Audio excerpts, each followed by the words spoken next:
I'm tricky, Vicky with the keys. I'm making hot 300 degrees.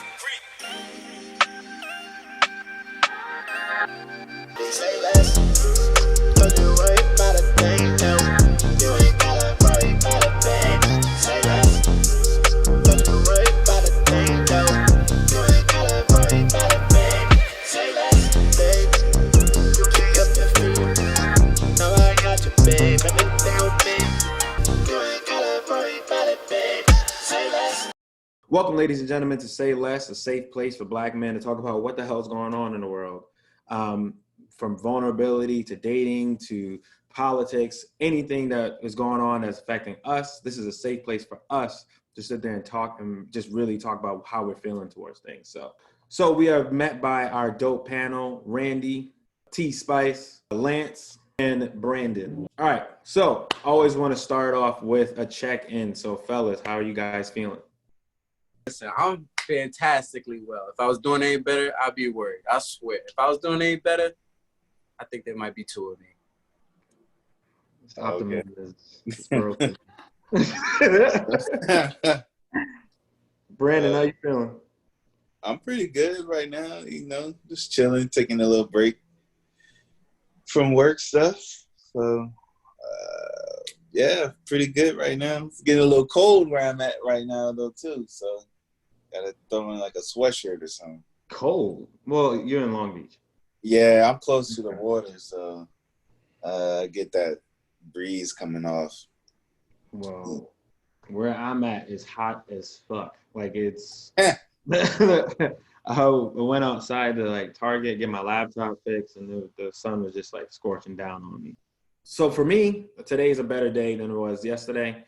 A lot of anxiety, a lot of stuff was kicking my ass yesterday. But one of the things that was definitely activating just that feeling of feeling overwhelmed was the recent news. Well, it's not recent news, but it's been circulating recently about the young man that was killed in Georgia. So on February 23rd, Ahmaud Arbery was going for a jog, and he was murdered by Gregory and Travis McMichael. So what was going on is that in that neighborhood, there were supposed to be a slew of burglaries that were going on. Before Ahmaud was jogging, he like looked at a vacant house.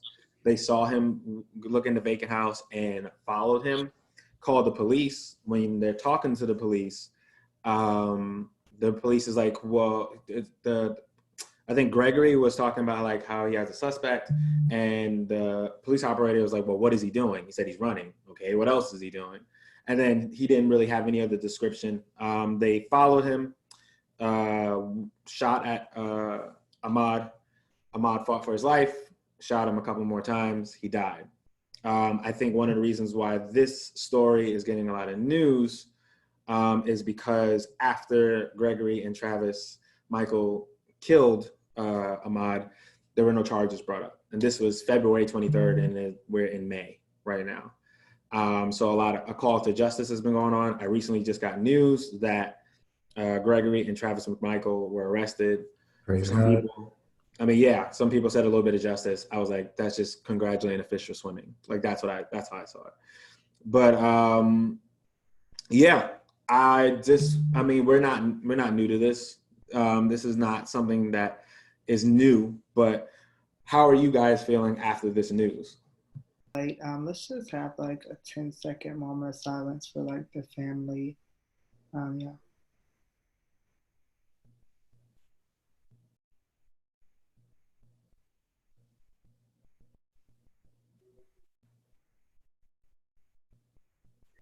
If no one else is, jumping up to go first, I don't mind going first. Really distraught, man, and at first, more so than anything, I was kind of numb to it. And that is what made me really upset, is that we are so conditioned in response to these things happening that's our response now. Every time I see it, there's anger. Every time I see it, there's frustration, and just like a litany of feelings that you kind of go through. But it kind of goes back to that same feeling of like, well, what the fuck do I do now? You know? And I kind of sat with it a lot, you know, and I'm already in kind of a transitional period life-wise, and a situation like that almost, you know, impacts what the next chapter of my life might even be like. You know, do I want to, I don't know, change the thing that I'm potentially going back to school for, and maybe involve something that might involve, you know, furthering my education, maybe get involved with the judicial system? Do I want to go full militant, you know, and start going to gun ranges and shit and being more proficient in that, so that I'm prepared for another situation that might come up? Do I stay the course with creating content and then hopefully create something that's impactful for, I don't know, stay in the course of trying to create change and empathy and all those other things? It's a really conflicting time and a really damaging moment. To piggyback off of what Lance just said, like a lot of different emotions and perspectives come up and need to be addressed and acknowledged. And I remember, you know, this isn't the first time something like this has happened. And I remember feeling really connected to other victims, other unarmed Black men being shot and killed in the street. And I was able to notice the psychological effects that it had on me. So I've had to monitor, pay attention to how much of that information that I actually take in. But I actually watched a very interesting piece of content by Charity Croft earlier today. And it starts off by saying that he wasn't killed because of the color of his skin. And of course, he brings you through a journey. And of course, that's something that he's going to have to explain. But ultimately, he was looking to get us to understand that the problem, although is related to race, is more psychological than racial. He compared us to like two different types of insects. Like if you had a butterfly in your house versus if you had a spider in your house, which one would you set free and which one would you kill? He was basically saying that America has been trained to view Black people, Black men in particular, as the spider, as something to be afraid of. And it resonated with me, and a lot of times, and you got to be truthful. One truth bomb that he dropped in that video was about how we even think that way. I mean, I'm only going to speak for myself in this platform, but there's been times, you know, growing up where we grew up, where you even got to look over your own shoulder when it comes to other Black men. And he also brought up the example of, like, think of the older Black woman, the mother, the grandmother, who's looking out the window because there's, you know, some kids outside, 3 or 4 people hanging outside. She's like, what they up to? They better not try to do nothing. They better not try breaking my house or whatever. These thoughts run through all of our heads. And I think that I want to put that on the table to kind of like chop that up and digest that a little bit. If you guys have ever felt apprehensive or, you know, take a second look at what people are doing. Yeah, I definitely want to address that. I get what you're saying conceptually, but it's that's almost an episode in itself, right? Say it again. So that's almost like an episode in itself, right? Yeah, that's like no, and I'm not editing this part out. Like this is because what you did was spark a good conversation, an interesting part and an interesting perspective, and like something I've been going back and forth on with that. I personally don't have that. I do understand that we live in a system that trains you to think a certain way about certain people. Me, by the way I was raised and stuff like that, it's not even, I'm suspicious of just like different stuff, but I don't even want to focus on that right now. I want to focus on first just initial reactions. So Randy, what did you feel?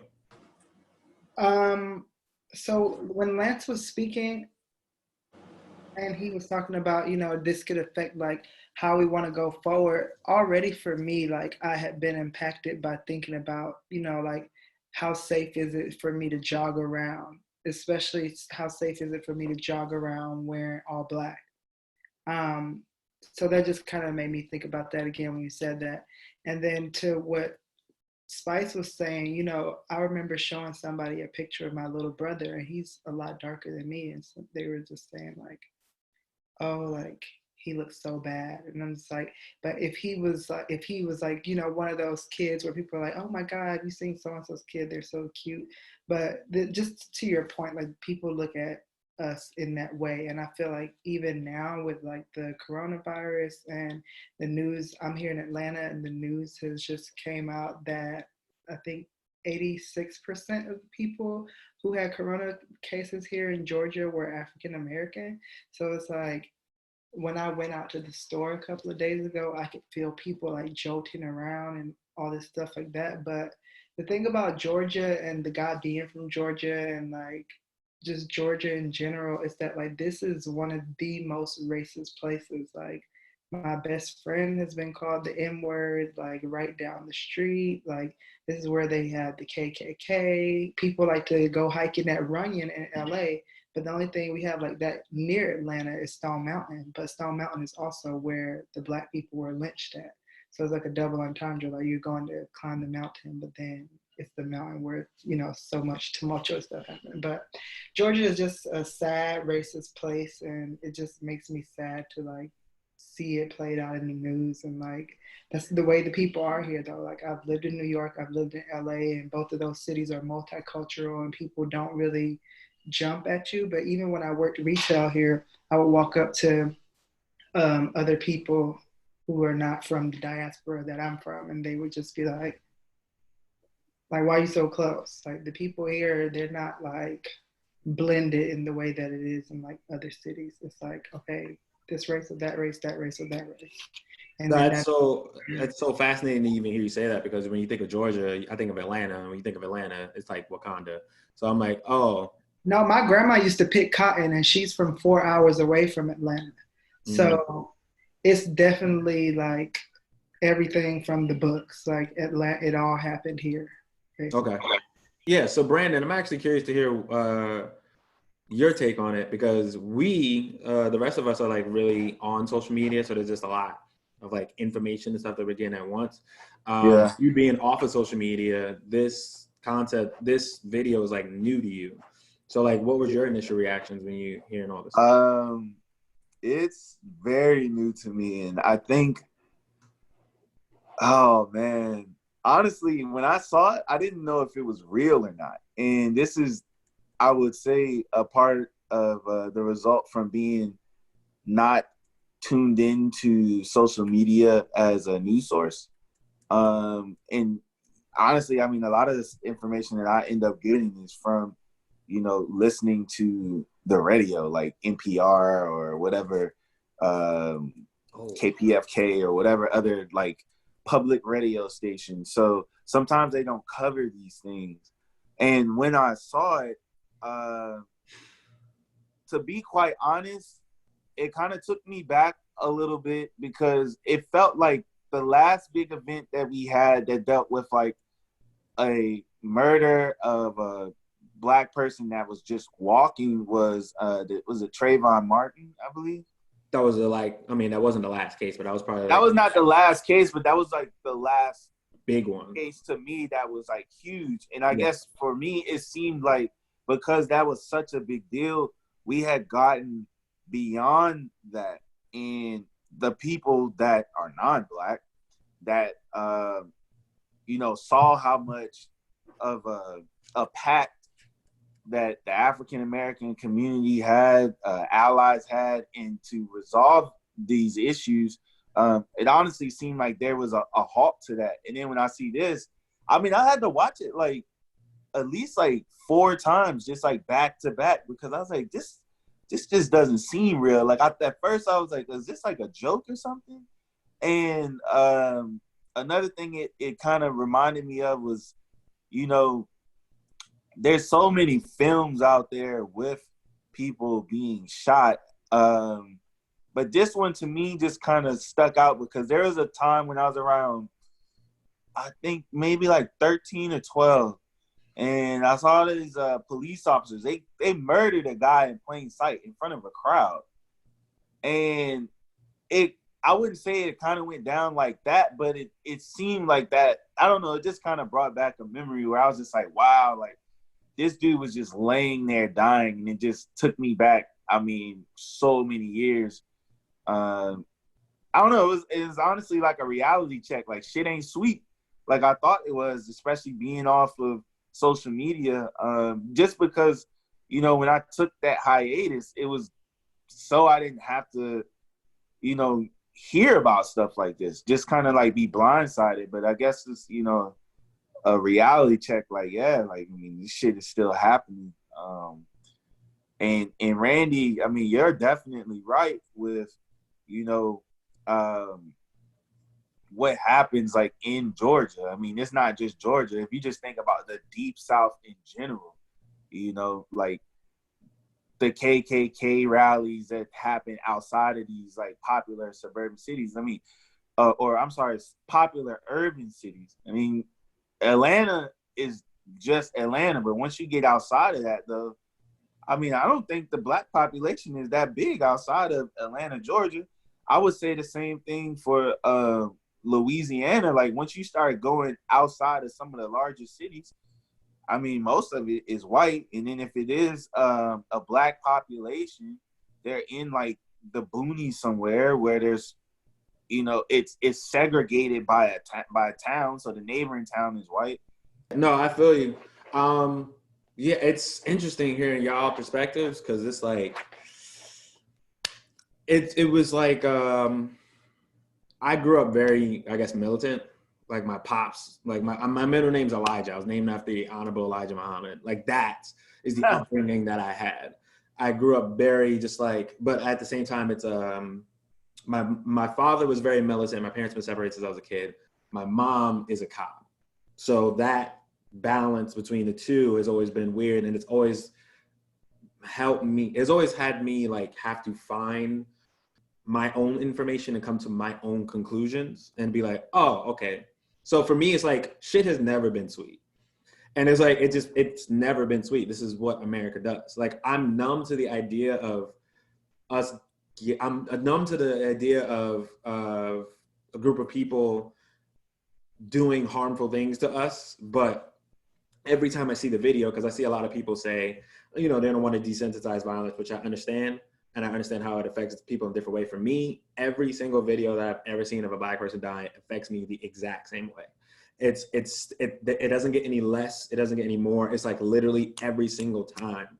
But this one in particular bothered me a little bit more than I thought it would. And I think the reason why it bothered me more than I thought it would is because I saw myself in him. Not saying that I don't see myself in other people, but the way he handled himself in that video was the exact same shit I would have did. The exact same shit I would have did, and that's usually my narrative. My narrative is like, oh, I'm gonna beat that motherfucker's ass. Like that's my thought. Oh, I'll beat his ass. Like that's my thought process. And like, oh, you beat him, and on some Batman shit, you walk away. That's not what happened this time. What happened is he fought for his life and he lost. And it was like that, for some reason, that reality hit me a little bit harder than what it is. For me personally, I don't get numb to the violence. I get annoyed with the reaction to it. That's what I get. I get irritated. I'm tired of seeing hashtags. I'm tired of saying marching and we shall overcome, but marching and protesting and blah, blah, blah. And we doing the same thing after and expecting a different result later. Luckily, I was able to talk to one of my friends on the phone earlier, and I'm a lot less angry than what I was before, which was my initial reaction. My initial reaction was like, shit, here we go. And I'm a lot less angry because my thought mentality was very militant. Like, oh, okay, that's what's going on. Cool. It's went from that to like, okay, what is the practical next thing to do? Like, what is the practical next step? So it was a rain of emotions for me. It was a whole wide of emotions. Like, it's just like, yeah, there's just a lot of emotions. And I've been watching a lot of people say some good things, a lot of things that I agree with. But this is, to me, shit ain't never been sweet. That's just my reality. That video is my reality. What's my reality has always been. Like Spice touched on earlier, the way they're conditioned. But I don't got time. That condition comes with power. You get what I'm saying? Like I get that. I can conceptualize that. I can say that. But at the end of the day, your perception of me comes with power because these motherfuckers killed him and we have to demand that they get arrested. I actually wanted to ask a question. When you first heard the news, what was the first emotion that you felt? You know, I kind of went on a series of thoughts after you were talking also, because you're talking about how you feel every time. And I am angry every time. And I think that as a person who jogs in his neighborhood all the time, you know, a person who fought professionally for a while, you know, sometimes we get this, like how you talk about Katama, like I'm never uncomfortable in any given situation because I feel like if it came down to it, man to man, like I'm gonna defend myself, you know? Yeah. So that's exactly what I felt like I would have done. And it's just, it makes you so angry, man, because like, you know, we all come from different experiences, and that's the beauty of this show. You know, you talk about your militant background and how your parents raised you, and you know, I've talked in spurts about my upbringing and being the only Black kid at all white schools, and you know, and everything in between. I won't say that you forget, but you come into contact with people that make you change that guard level a little bit. And then when shit like this happens, the guard goes back up, you know, and just makes you angry. And then, you know, social media is legitimately just gasoline on fire for a lot of this stuff. And I think it gives people the ability to say a lot of things that they would never truly say in conversation. Yeah. But you still can sit there and you can consume it.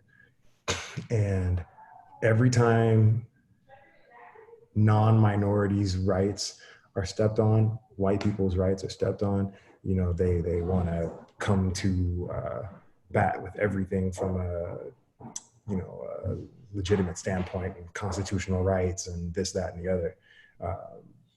The way people were standing in front of like congressional halls in different areas of the country, spitting on service members, and police talking about how they should be able to be gathered here. And, you know, you live in, you know, your people are from New York, man. There's gatherings of thousands at parks and white communities where no one's being accosted, but people are out in front of their fucking homes in Brooklyn and they're being assaulted.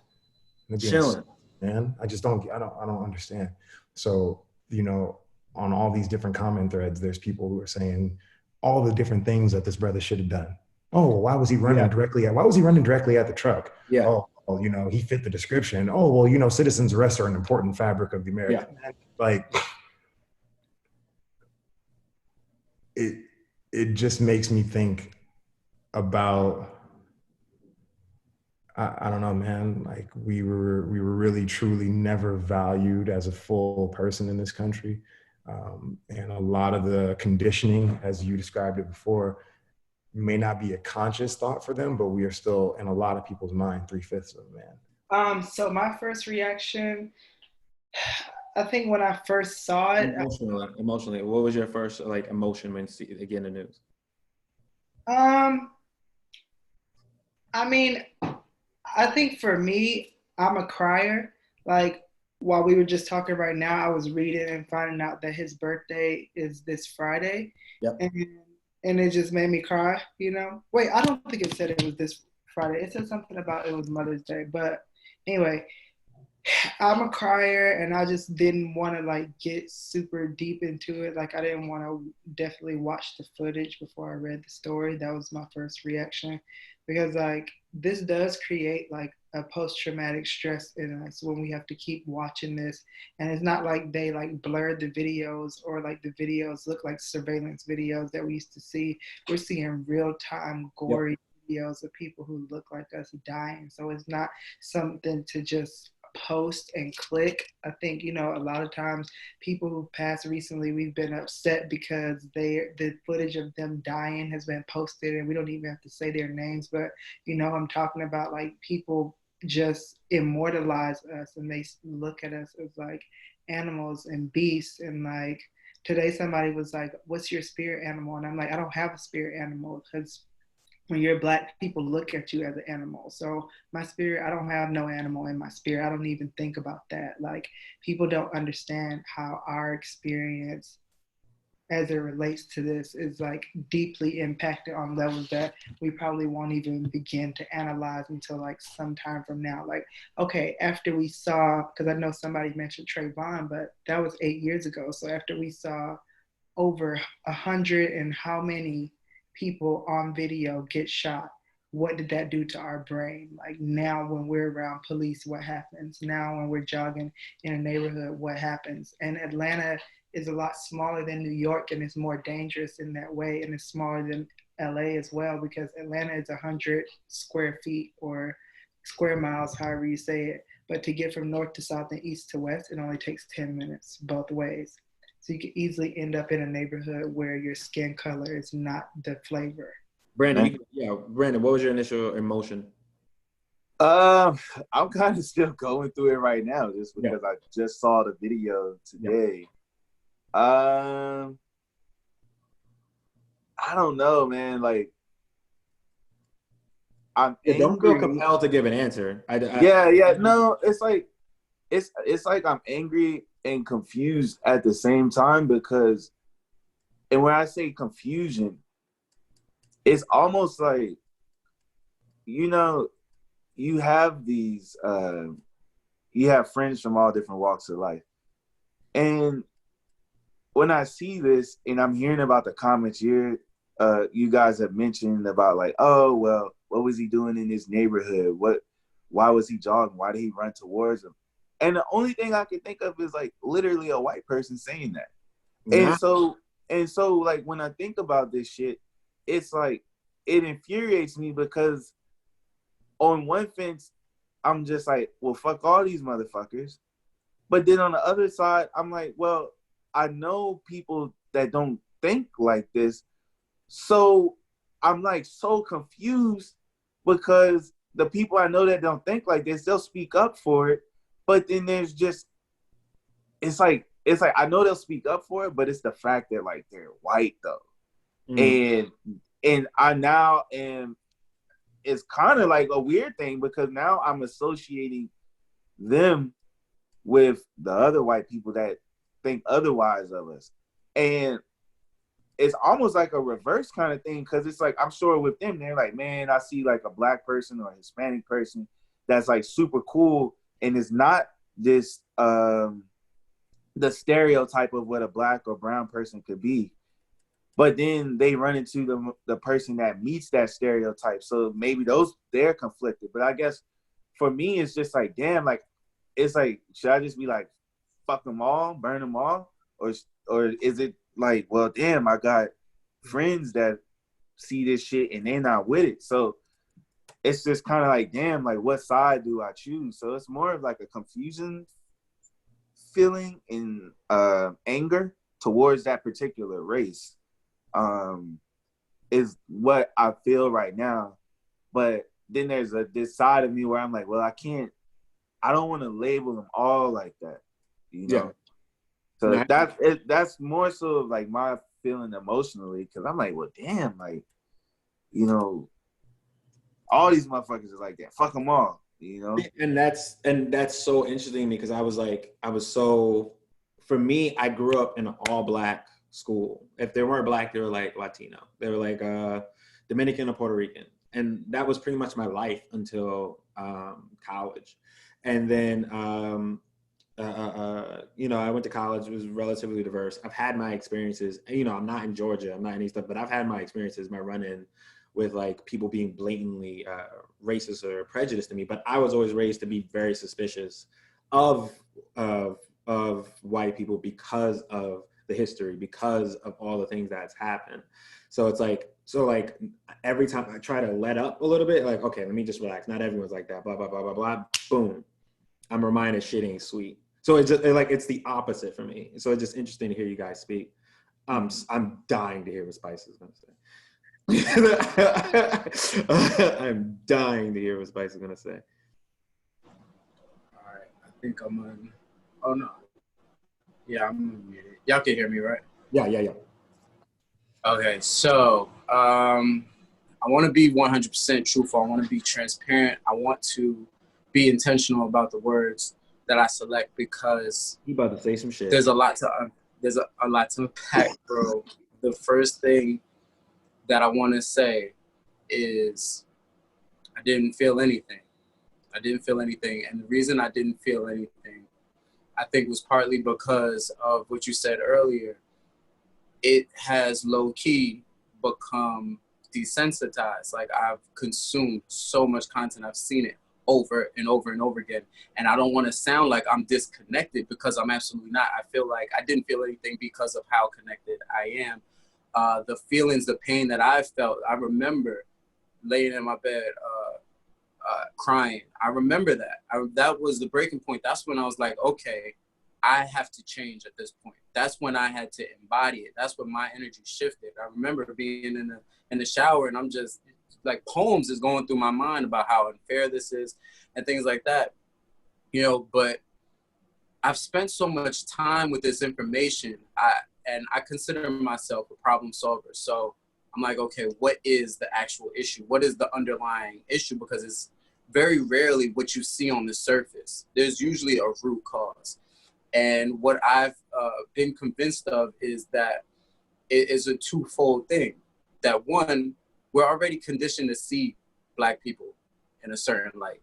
And I don't think much of America is immune to that. I think that if we just surveyed any and everybody in America, you know, you kind of like, in certain neighborhoods, you're going to feel a certain type of way. I think that there's a psychological issue that we need to address with everybody. So when Lance mentioned, what do I do next? Do I stay the course and use, you know, build a platform so that I can have more effect and more influence on situations like that? I think I've 100% decided that that is the way that I'm gonna go. So when I see things like that, it just gives me more reason to get out there and promote mental health. Get in tune with yourself. And I have a unique and specific interest in the Black community, you know, but the message is for everybody. We need to try to, you know, fire hose a lot of this ignorance, a lot of this fear that we have of each other, both sides. You know what I'm saying? Because the fear we have causes us to react and respond in certain ways, and the fear they have causes them to act and respond in certain ways as well. And the second part of it is wealth, money, influence, power.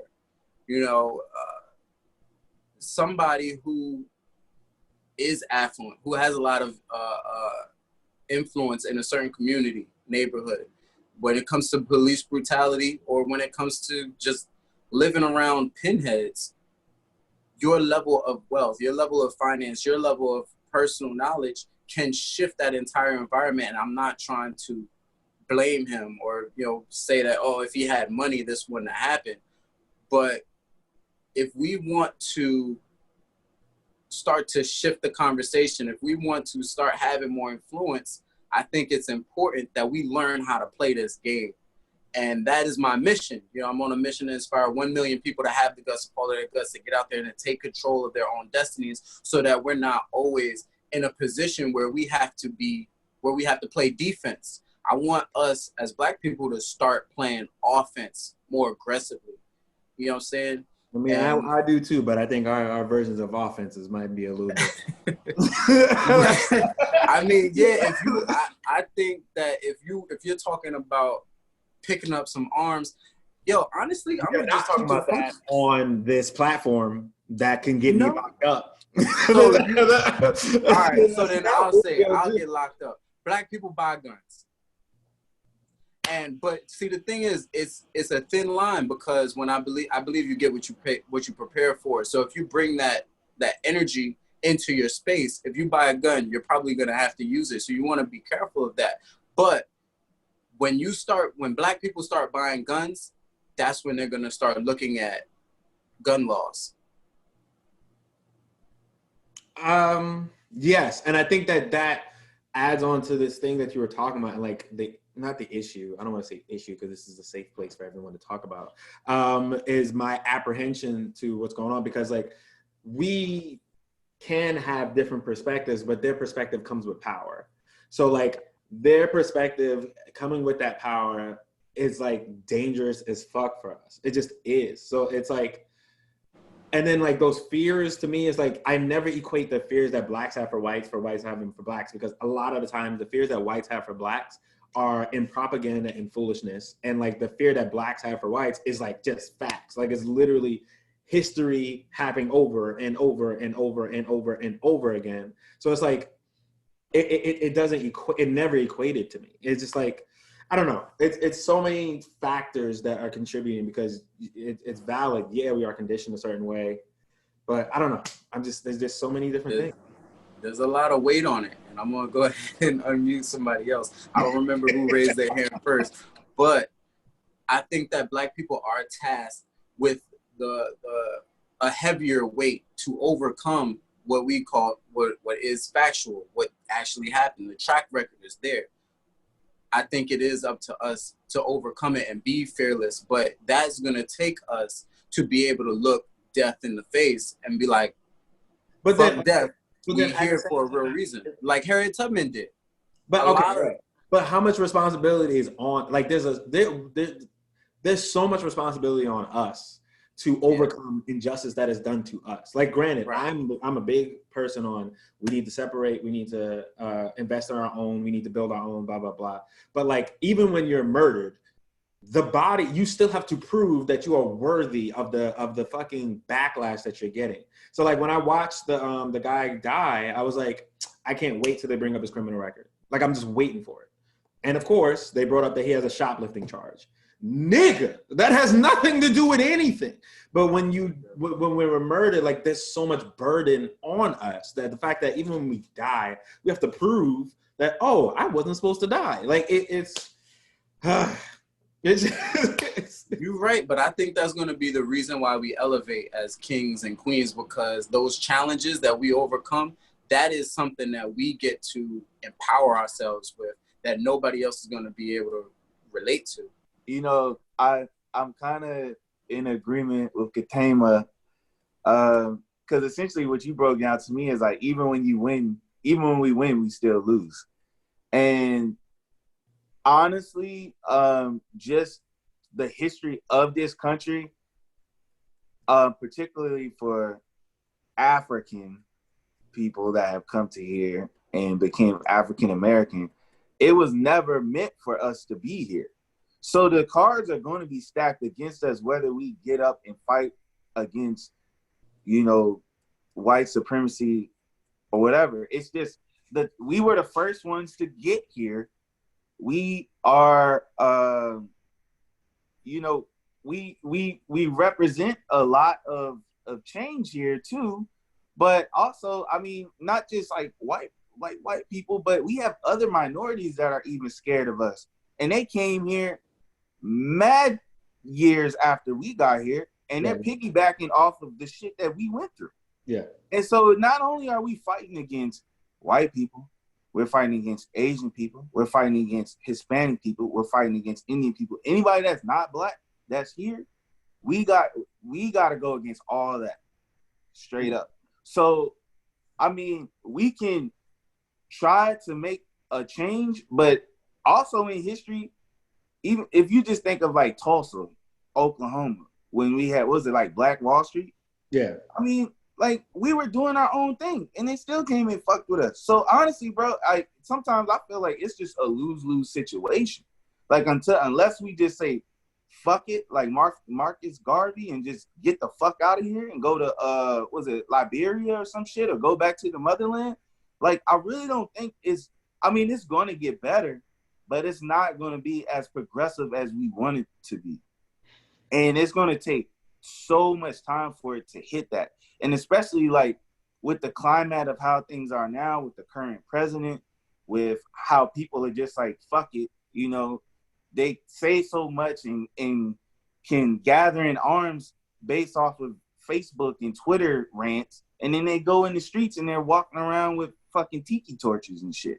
Yeah. So like, I really don't think, honestly, dude, I think it's always going to be a loss for us, because we're not only defending ourselves, we're defending ourselves against an image that so many other people have of us, not just of white people. So let's say if like we eliminate that image from white people, right? then we still got Asian people that are gonna look at us like this. We still got certain Hispanic people that are gonna look at us like this. We still got, there's so many other people that we have to go against, you know. So I honestly don't even feel like it's like that for any of the other minority either, even though they may be in the somewhat of the same boat as us. None of them have been beaten or taken to this land. They decided to come here for opportunity. I think that that's the most important part, you know, when you reference that, you know, one, you reference our lineage here, how long we've been here, and then you reference anyone else that's coming here is doing that shit willingly, you know. And there's different time periods. You know, I have a pretty diverse group of friends. So I have a good friend that's from Pakistan, and you know, anytime something like this happens, you know, he's one of the first people to reach out to me and kind of see how I'm processing the situation. And he's just a good person that we have a good dialogue, you know. And he references the 4 or 5 years after 9/11 and how his life was. And he was like, that's got to be what it's like for y'all day in and day out. Yeah. And I never really put it like that before, because that's just kind of, I don't know, being accused of terrorism is different. But then I thought about it and I was like, no, is it? Like we kind of have this, like, you're guilty of something perception at all times, you know? And the spider and butterfly thing that you used earlier was really special, and that really puts it into my mind in terms of the perception for people who are coming from outside of this country. Also, they have a painted illusion of us before they get here too, because most of the time they don't have any experience with us based on where they're coming from. Yeah. And living in suburban areas, you do get a good mix, and you have these melting pots. And for a lot of these melting pots, you have a lot of people who are first generation Americans, you know, coming here. And often enough, their experience entails working up to and for capital, right? Which is most of the time for white businesses, and then surpassing the other minorities, which is us. The only difference with that is that our perception, obviously, for us is more often than not like the violent, you know, non-do-gooders that you don't really want to have your kids around or whatever. And when they walk by or jog by you, you probably don't wave to them. Yeah. Randy, were you going to say something? Yeah, it's just really sad. It brings up a lot of emotions. So I have some notes from everything y'all have been saying. One thing I definitely wanted to bring up is that you can go to runwithmaud.com, and that's runwithmaud.com, and you can make a donation. So far, they've raised up to $85,000, and you know, it looks like they're getting the ball rolling from what Katama was saying earlier. Because his attorney actually spoke to either Charlamagne or the Breakfast Club. I'm not sure, but I was listening to the audio on Instagram earlier. Yeah, you go to that website and you can make a donation, and you can also sign the petition. The 85,000 people signed the petition. I'm sorry, not $85,000. Brandon, earlier you were saying, like, should we just like label all of the people racist? And that's a conversation that I have with a lot of my friends here too, because I mean, I've had a lot of things to happen to my friends here. And I think I probably, you know, for the sake of brevity, I don't want to say like what things have happened to everybody, but we've had that conversation, like, but some people have decided to just, you know, like just stay within our race, which is good, but I don't think that it's proper for us to have the label or the thought that all of them think the same way about us as the people who are portrayed in the media. Because like Lance was saying, we have diverse friends in our background, and we know other people who are from these races who are not necessarily like that, especially people who are not raised in the South. And then the last thing I wanted to say about what Spice was saying was, you know, we don't have to wait until we get on our platforms that we imagine ourselves to be on in order to fight for justice and in order to be vocal about this. Like you can just repost the video from Sean King, or you could just repost the video from Charlemagne so other people can know about it when you know that this is a good source for good information. And that's one thing I like about social media. Like if you follow the right stuff, your feed is what's feeding you. So if you're following the right things, you will be fed the right things and you will have the information that you need for what's going on in the world.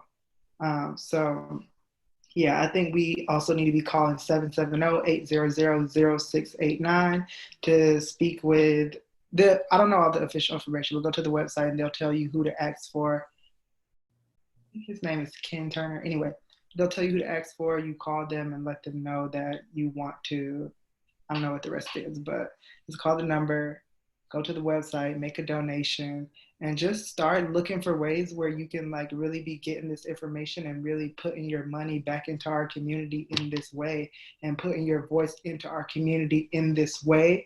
If you want to know how we can like get up in arms and how we can move forward and how we can affect change from where we are, because we're on quarantine right now, so we can't really do much, but we signed the petition. Maybe that helped.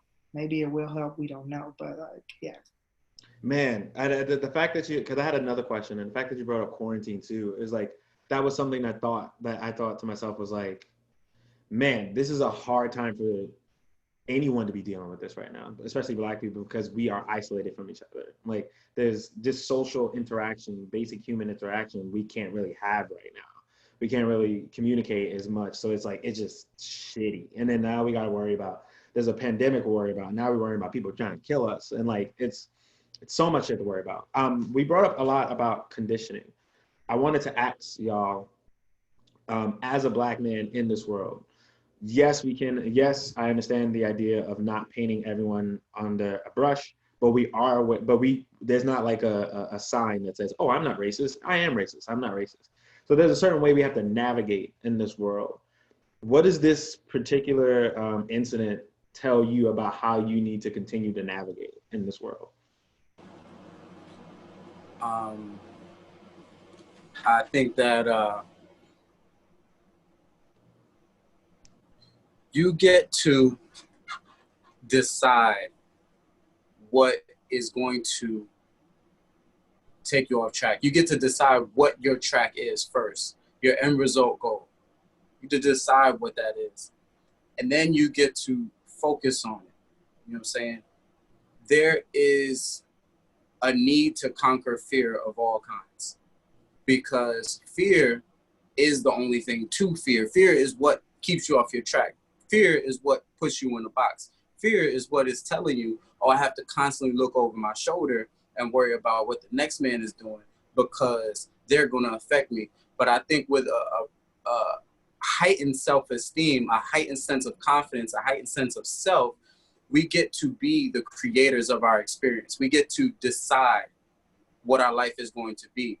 And granted, things come in and out of our lives unexpectedly, and we can cross that bridge when we get there.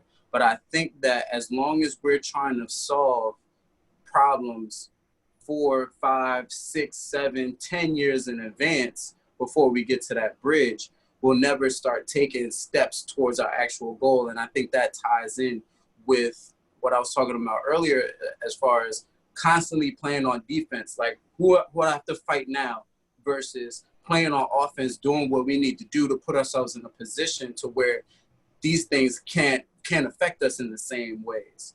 You know what I'm saying? I think that we should shift from playing not to lose and start playing to win. Okay.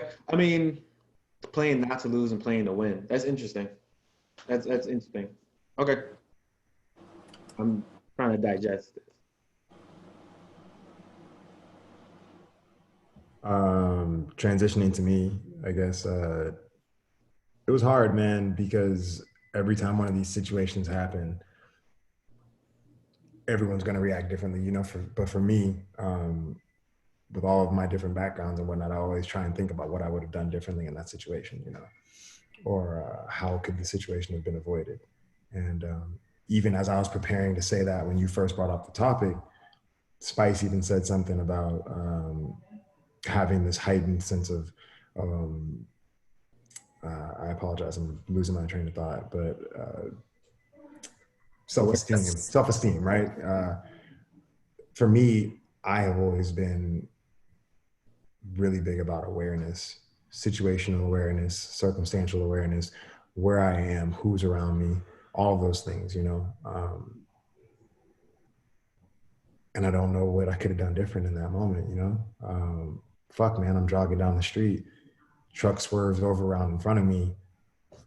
This is my fucking neighborhood, you know. If anything, I think sometimes we don't have any entitlement, and a lot of us are quick to say sorry, quick to say, oh, excuse me, not to take up space, you know. But in that situation, I feel like I would have been really hard pressed to figure out what to do differently. And that's what I was most aware of, I guess, in my observation of it. Is like, I don't see how do you get better about this situation? And we're so conditioned, man, to, my uncle's an LA County sheriff, and he has a saying that he reiterates to me from what they say. And he talks about, if you comply, you won't die. And the first time he told me that, and I was like, man, how do you feel about that? And he was like, I'm not saying that it's right, but he's just saying that you live to fight another day, and you can fight them in the courts, you can do this, you can do that. And that's just such a defeating moment to think about, dude. Like, these motherfuckers roll up on you in their truck, pressing their privilege, talking about trying to make a citizen's arrest and questioning you or whatever. And it's like, what, the best thing for me to do is stop running and kneel with my hands behind my head so you can question me on whatever the fuck you were doing. It's like they would have figured out a way to still blame him for dying in that moment. But, and it's also like, they made their mind up before they fucking got there. Like they made their mind up before they got there. And it's also like, there has been a shitload of Black people who have quote unquote complied and are still not here today. Exactly. So it's, and you guys mentioned it earlier, Trayvon Martin. Another thing I was thinking, I was like, okay, so what's going to be the scapegoat for this? Because I remember it has to be hoodie. Was the hoodie. Why was the hoodie? What is his thing? Like, what are you going to say? So like, that I guess also my question too is like, we are hyper aware that as a Black man, period, there's a just automatic threat. Mm-hmm. You know, you're just automatically perceived as like dangerous, whatever. Automatically, what could you have done different? Because whoever took your life did it in the right. And it's like, at the end of the day, man, I mean, there's a monologue that I've been working on that's from The Great Debaters, and they talk about, and if you haven't seen that movie, you should watch it. It's a brilliant film about a debate team, 1930s Jim Crow South. And they go up to have a debate with a debate team from Harvard rather. And with Denzel. Yeah, absolutely, man. Exactly. And they talk about how, you know, they witnessed a lynching and a man being strung up by his neck and being burned and all these different things. And no matter what someone did, like, what did this man do is one of the lines. Is was he a killer? Was he a thief? Like, what did he do to not deserve fair trial and to be hung in a forest in the dark surrounded by fog, you know? And it's like, no matter what that kid did, let's play devil's advocate, right? Let's say that he did rob a house. Let's say that he was loitering in a fucking, I don't know, construction site. He deserves to die for that? Like, our lives have no value. You know, and if I remember right, in that debate, they were talking about, they were debating whether like you can be a vigilante or something like that. It was like whether you could take the law into their own hands. And what it was defending was like, well, when people take the law into their own hands, my people get killed. Exactly. So like, whatever rights you're choosing to exercise, I might want to start exercising them also, pretty much. Randy, do you feel which is interesting. I'm sorry, but Michigan State. Sarah Anthony, the same Michigan where dozens of white nationals were there in full tactical gear, representing their rights for the opposition of, you know, quarantine and having to stay indoors and whatnot. You're allowed to carry. So today, 5 African Americans walked the African American state representative into her office at the same federal building. Type of energy I need to see. I think it's beautiful. And to reference Dave Chappelle, he said the only way we're going to change these things is if every able-bodied African American starts registering for guns. Yep. And I've been anti-guns my whole life, man. But you gotta fight fire with fire sometimes. I'm not saying that I'm gonna shoot nobody, but I'm saying that I ain't trying to either. What I really loved about that image was it was a group of black men coming to support that black woman and to protect the black woman. Like that's the most important thing. It was the protection of it, not the aggression of it, right? That's Can right. somebody send me that right now? Like, I would like to look at that. It's on my story, but I'll send it's on my story also, Andy. I'll send it to you right now. Dang. You know, we can pull that up and we can share the screen and have it play right now. Or I could just put that in the edit. You could do that too. Yeah.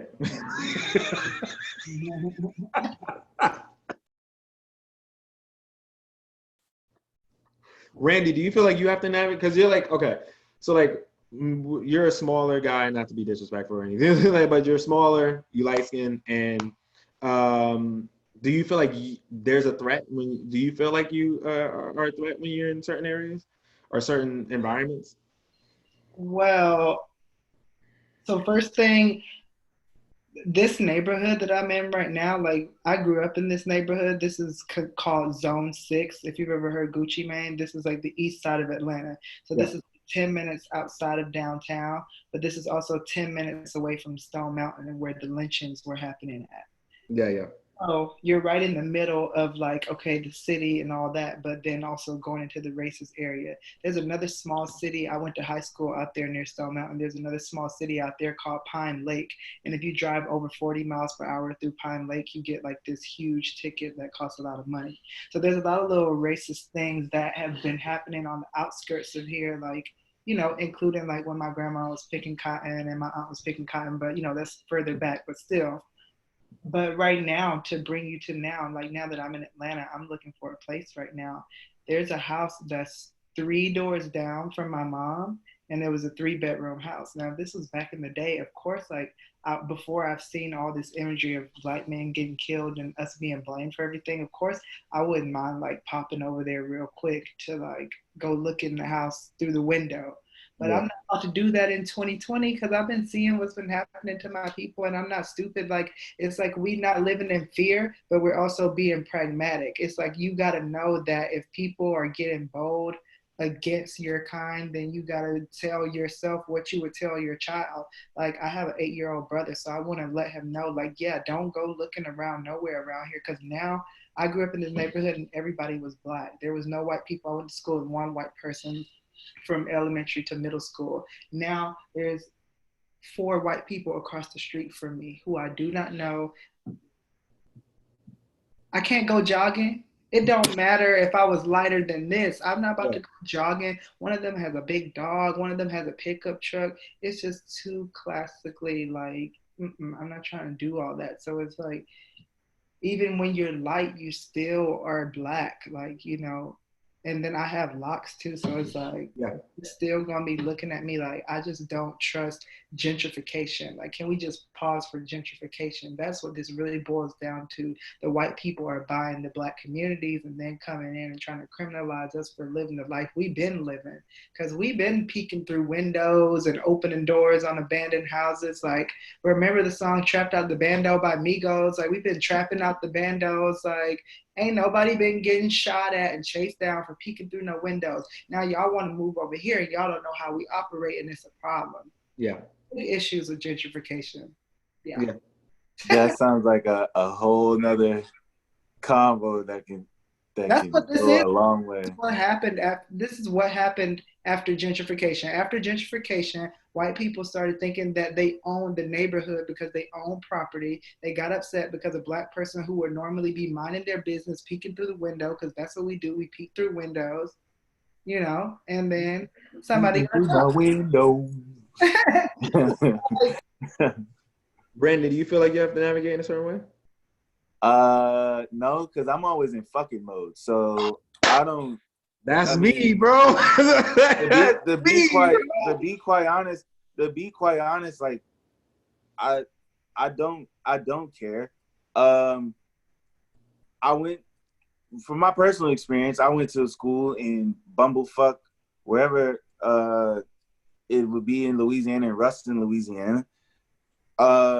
Most of northern Louisiana, if you're not in the southern part, I would even say the middle part of Louisiana, is pretty racist.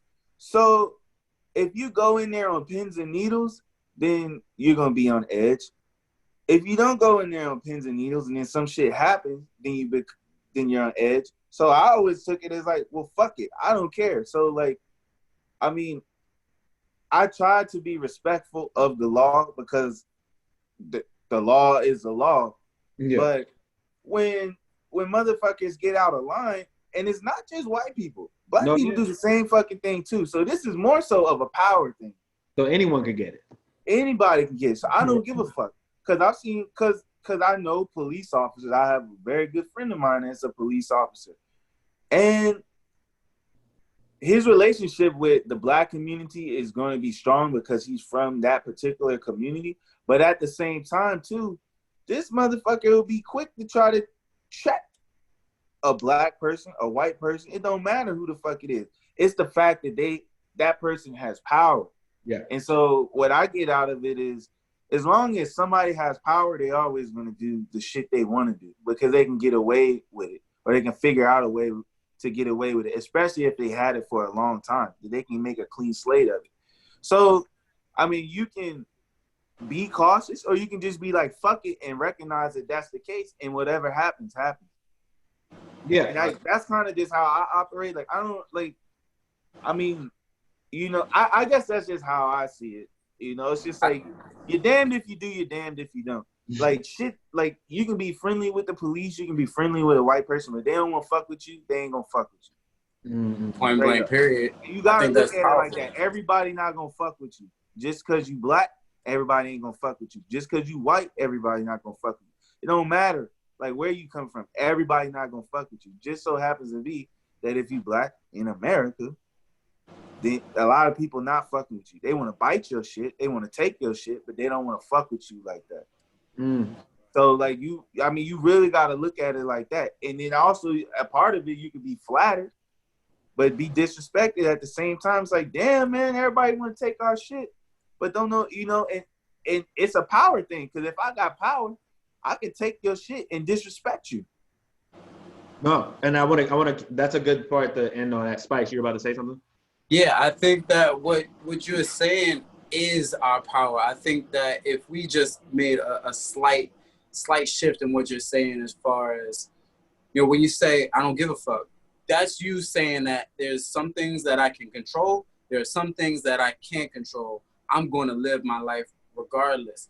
So that in itself right there is your power, because those men are terrorists. And what's the intention of a terrorist is to instill terror into your heart, is to get us to start thinking and believing that we can't, that we're limited, that we're powerless.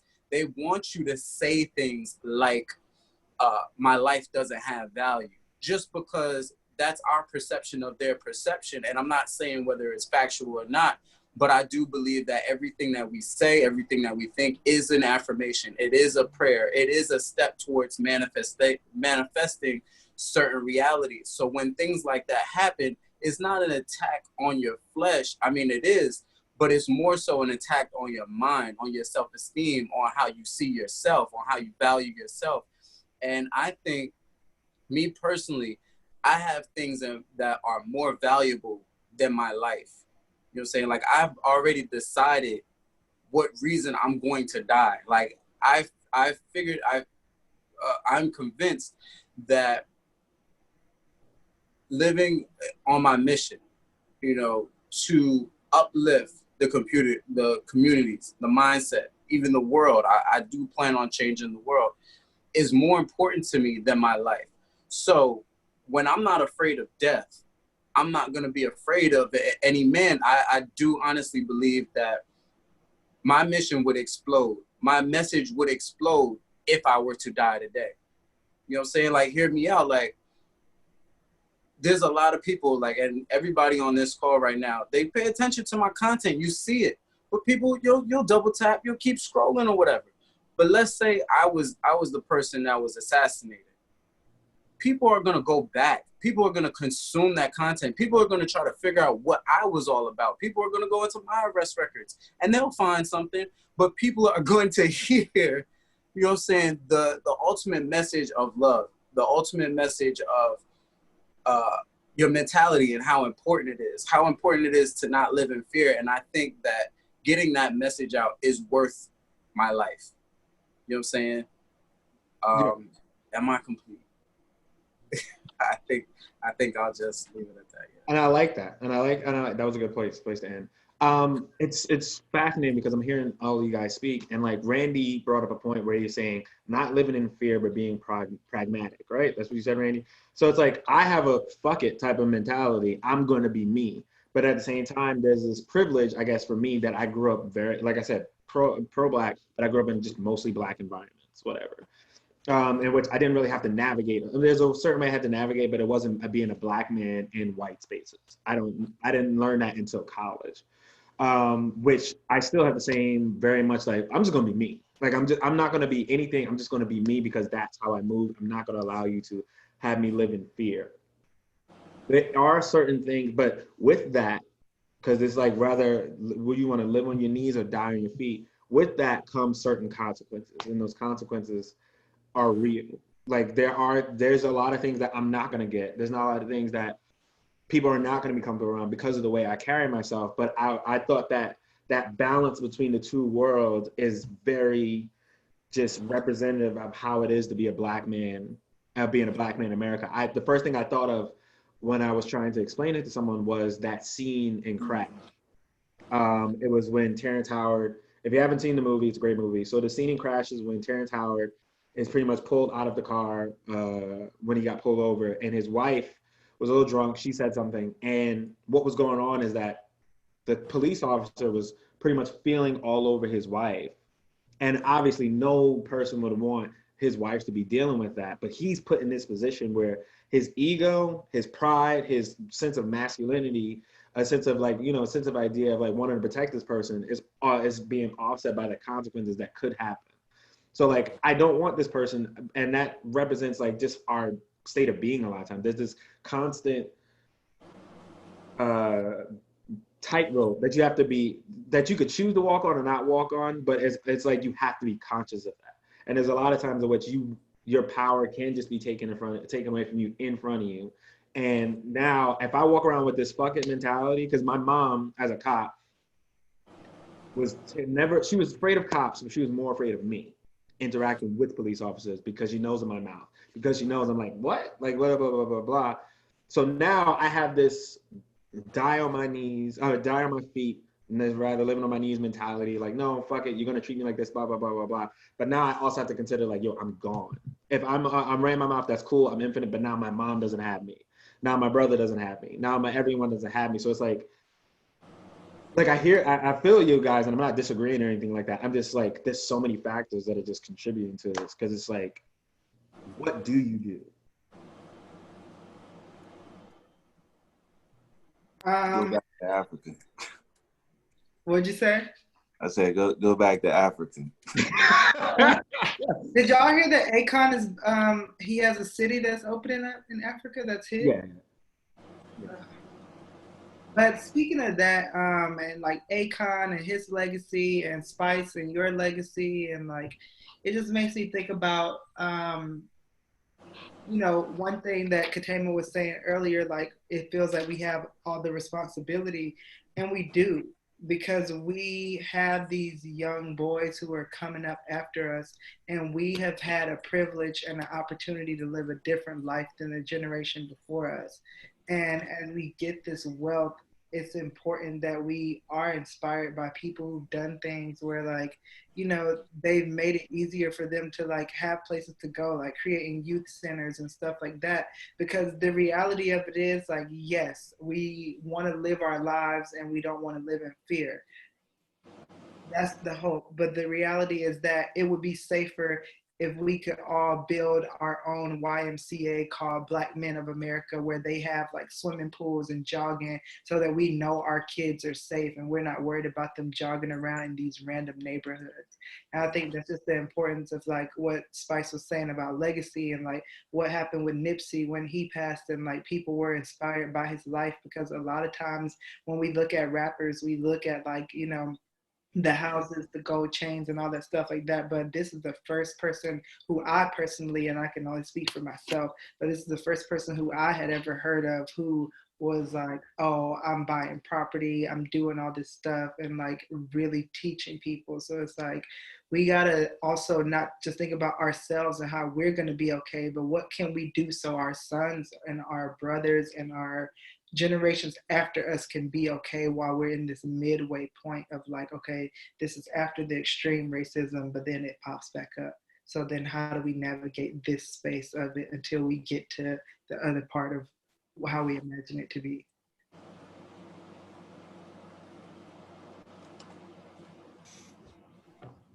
I I feel both you, Spice, and Katema on your point. And I kind of balanced with both of those because life is finite, man. You know, um, we are only here for a short period of time, and at the end of the day, the only guarantee is that we are born, and one day we will pass. You know, so every day that we get is another page for our book, and it's like, what are we going to leave behind? What is our impact? And um, on one end, it's like, if I did everything exactly the same way Ahmaud did and I passed, like Spice said, I know for a fact that my energy would resonate through all the people who I've touched, and the things that I stood for and represented for would mean something. And I don't say that to like stand on some podium and try and mean that I represent something that's so great or whatever. I just mean that I know that there would be no misunderstanding for what I stood for, you know? And at the same time, it's like, damn, if I would do the right things to make it out of this situation alive, so that I could then make my story continue, or so that my mom wouldn't have to go through that trauma, or that, you know, I get to see my little brother get married, or like all those things, you know. That's the battle in that moment. But I think that the value in any life or death situation is how you're living your life already, and that's what's going to be most important. So I'm going to start wrapping up with the final question. So yeah, we've been talking about a lot of different things. It's okay if you don't have an answer to this right now, because it's a 400-year-old issue. So next steps, or what do you think should be our next step, or what would you like to see be the next steps? Or what do you think is a plausible solution? I think that if we were to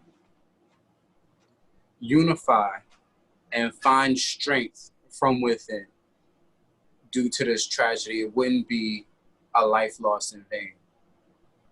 I think that what we want to avoid is feeling victimized, is feeling like our back is up against the wall, feeling like we don't have any choices or options. That's what we want to avoid more so than anything else. We want to avoid terror. I think that unity within the Black community is what we need more than anything else. And it's like I've been saying, it's a self-esteem thing. It's not giving away our power with our tongue. You know, we'll say things like, oh, they took our power. No, they didn't. They can't take our power. They tried to bury us, but they didn't know we were seeds. I think that if we can, and this might be a little bit more far-fetched, this might be a little bit Bernie Sanders, but if we can realize that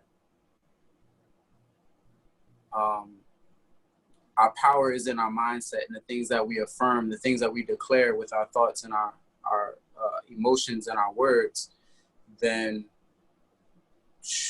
there's no limit to what we can do.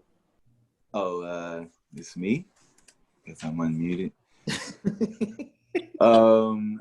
Wow. Going forward, I do agree with the unity within the Black community. Strength is in numbers. I think that the whole thing about like our back is against the wall and we can't do anything, that feeling, I think T Spice brought that up. Sometimes you can have your back against the wall and not feel like you have no other option, but it's just the force is so strong. So I mean, we can try to create something that's stronger, but I think that's going to take time. I believe we've been kind of thrown off of that course due to what we achieved years ago once we were given our quote unquote freedom to, be a human in America. With being terrorized by another race. So we're always, pushing forward and building something for ourselves.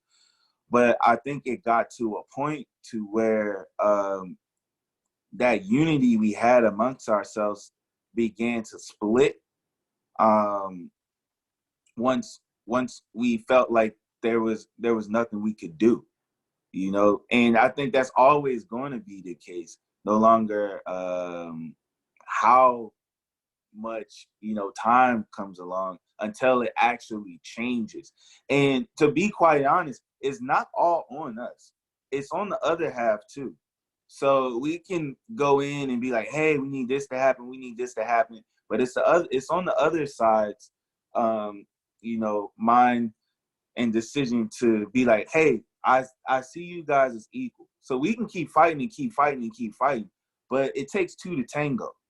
And as long as we're the ones that keep dancing and pushing for it, and the other side isn't making any change, no matter if we beat them, no matter if we go the passive way or whatever, it's still on them to decide also if they want to work with us and see us as equal. So, I mean, I that's kind of like where I am on that as well. It's like we can create our own community, and which we have, and keep building. But I think it still takes two to tango, and if they're not going to be our dancing partner, then it kind of is a lost hope for that. We got to move on. I think as we move on, it's just important that we stay active. We have to, like, now that we have the opportunity that people didn't have back then, i.e. the internet, i.e. technology, we can stay connected so we don't have to be on the outskirts of this thing and feel powerless. I think one of the things that's helped me a lot in navigating this portion of the story that we're in is just following people like Angela Rye, Sean King, Charlemagne, because they're interviewing these people who are in the grassroots parts of like a lot of the things that are going on in our communities, and you can get connected with stuff like Black Men Heal, where they're doing free therapy for Black men, and like runwithmod.com, where you can go and be a part of what's going on with this effort. And I just think it's important to stay informed, because that's all we can do, and that's the most we can do, right? We come from a people who were not allowed to read for a period of time. So then after that period of time, you had a lot of people who learned how to read from people who just learned how to read, from people who just learned how to read. So still people are getting information today, but they're not getting it at the level that they need to get it at in order for them to comprehend it. So now that we are where we are, and we are who we are, and we have the resources that we have, it's important that we take advantage of them. And like, even if we're not going to be on social media, let's tap in with, go to Huffington Post and go to the Black Voices section and find out what happened, who won what, who got killed, so we can know what we need to do and how we ourselves can be a part of the seeds that we are in the community, like Spice said. It's a struggle right now to be concise, because this is a passionate topic, And I love us, man. I really do. And I think that recent years has really made me grow an appreciation of my people and my culture. And it's not that I never had appreciation for it. I just think that there's a deeper awakening that's kind of come. And I'm 32, and it's only getting stronger. You know, we're very unique as a people, and I think that our experience as African Americans is different than, from my understanding, anyone else on this planet. And if we could snap our fingers and take all 40 plus million of us and put us in our own sovereign land somewhere, then, you know, cool, that would be great. But we'd still have our own issues to deal with when we got there, because there's still issues within our community. And we got to work some of that stuff out too. And I know that there's a lot of issues that are because of this country. You know, out of the 40 plus million that we have, you know, that's only 13% of the population, almost 40% of what's in prisons. And we got to change that. We got to work on that. And that's us as a community. I know that the system's fucked up, but what are we going to do to fight it? What are we doing to influence that? You know, we could sit here and talk about what we can do in these situations when we're dealing with citizens arrest and civilians arrest, or fucking, you know, unnecessary violence with the police and whatnot. But we got to fix our communities, and that's from birth to the end. You know, how are we educating our kids? How are we putting money into our schools? How are the people who are affluent in our communities giving back? What are we doing to become affluent? And you know, something I'm really trying to educate myself on is that Black Wall Street. And you brought that up. You brought up the Tulsa situation, and you know, they put that at the beginning of that television show, The Watchmen, and so many people posted about that. And it's funny that that was the first time for a lot of people that they heard about it. And that's a piece of African American history that's very important. And it's one of thousands that we got to work on and we got to tell. And that's just one example. I could talk about this for a long time. I know we got to wrap up, man, but that's something that's really passionate for me right now, is to try and figure out ways to touch our people and to let them know and to speak and think and be in our hearts more than what they want us to be. Okay. Just want to point out that Tulsa was not the only city. Like there was Texas, there was a lot of other affluent Black neighborhoods that was, even Central Park at one point was like an affluent Black, not affluent, but there were Blacks, and I think the Irish lived, and they came and took that away. What I want to see next steps. Oh man, like Lance was saying, it's hard to be concise. I had this opportunity to work for a very big activist a long time ago, a couple years ago. And he was sitting there talking to the people in Ferguson, and it was all hype to talk to him. And they were like, you know, he's so great, blah, blah, blah. He was talking to him via Skype. And he says, yeah, you guys are so great. You remind me so much of the activists in the 60s, because he's old. And one person stood up, raised his hand, and said, no disrespect, but that doesn't bring me any comfort, because that was 50 years ago. And we still having to do the same shit now. And like I said, I grew up very militant, very this and that. But that snapped something in me, because I was like, I'm not going to have my kid, I'm going to do what I have to do to make sure that a lot of the issues my kids are not going to have to deal with, and my grandkids are not going to have to deal with. So what I would want to see people do is just do your fucking part. Just do your part. I grew up, my idol was Ali, Muhammad Ali. And one of the things that he said is service to others is the rent you pay on this earth. Do your part. So like, I'm militant, separate.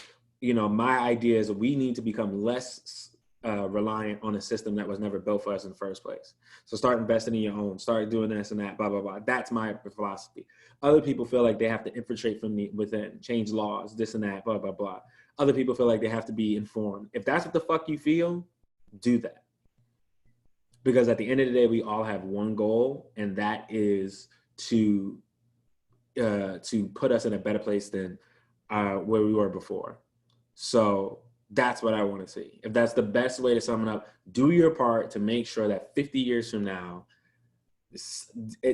your kids are not your grandkids are not fighting the same fight that you're doing right now. And my way of doing this part for me is providing a safe place for Black men to talk. And that's it. Just focus on what I can control and doing my part. So before we close out, Lance, you stole my thunder a little bit. Fuck you. But I just want to say I value you guys.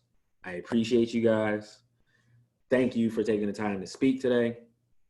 Thank you for the time for sharing your thoughts. And I hope this felt like a safe place. And that was another episode of Say Less. See y'all next time. Love. Love y'all, man. Take care.